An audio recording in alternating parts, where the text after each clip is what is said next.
பிரதமர் மோடி தலைமையிலான மத்திய அரசின் 11 ஆண்டுகால சாதனை விளக்க புத்தகத்தை பாஜக தலைமை அலுவலகத்தில் மத்திய இணையமைச்சர் முருகன் வெளியிட்டார். இப்பொழுது செய்தியாளர்கள் அவர் அணிந்திருந்த தொப்பி குறித்து கேட்டதற்கு, மொட்டை அடித்தேன், ஒரு நண்பர் கொடுத்த தொப்பியை போட்டிருப்பதாக கூறினார். தொடர்ந்து செய்தியாளர்களை சந்தித்தவர் மத்திய அரசின் சாதனைகளை பட்டியலிட்டு கூறினார்.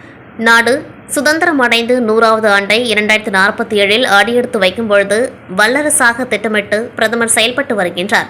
புதுச்சேரியிலும் பல்வேறு மத்திய அரசு திட்டங்கள் 100% செயல்படுத்தப்பட்டுள்ளது. சேதராப்பட்டில் கிடப்பில் கடந்த 750 ஏக்கர் புதிய தொழிற்சாலைகளை கொண்டுவர ஒதுக்கீடு செய்யப்பட்டுள்ளது. கடந்த 4 ஆண்டுகளில் 4000 பேருக்கு அரசு வேலை தரப்பட்டுள்ளது. பெஸ்ட் புதுச்சேரியாக மாற்றும் பணி தொடர்கின்றது என எல். முருகன் தெரிவித்தார். 2026 தேசிய ஜனநாயக கூட்டணி தமிழகத்தில் பெரும் வெற்றி பெறும். அதிமுக பாஜக கூட்டணி அமைந்ததில் இருந்து திமுக கூட்டணி கலகலத்து போயுள்ளது. இதனால் அந்த திமுக கூட்டணியில் உள்ள கட்சி தலைவர்கள் தடுமாற்றத்தை வெளிப்படுத்தி பேசி வருகின்றனர்.